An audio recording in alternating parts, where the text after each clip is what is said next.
تخيل لما يكون من ضمن السبلايز اللي المفروض اللي مامي تجيبها واقي رصاص للأطفال اللي هم في KG2. دخلت على جروب المامز ولا أكنهم عاملين اجتماع حرب، كل ده علشان موسم السبلايز.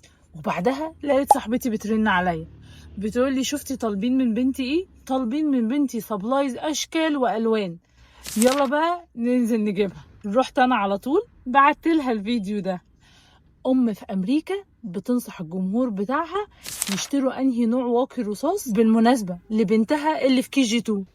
وعلى فكره ده ولا الهالوين ولا هو دلع، ده علشان امريكا بتسمح ان المواطنين عادي يبقى معاهم سلاح في الشارع، وده طبعا نتج عنه جرائم قتل كتير جدا، وبقى القتل الجماعي عادي جدا في امريكا طبعا. والمربح في الموضوع الشركات بتاعت واقي الرصاص بقت بتبيعه كتير جدا. لا وكمان من ضمن الماركتينج اللي بقى بيتعمل في اي مدرسه او نيرسري، يا جماعه اطمنوا على اولادكم، انا عندي في كل كلاس اوضه مجهزه تحمي اولادكم لو لا قدر الله حصل هجوم مسلح على المدرسه. وده طبعا موضوع محزن جدا، وده بقى يخلينا نحمد ربنا على السبلايز اللي احنا بنجيبها لعيالنا، شويه مناديل على شويه اقلام. وما تنسوش تاخدوا جوله في الصفحه، والى ان نلتقي، سلام.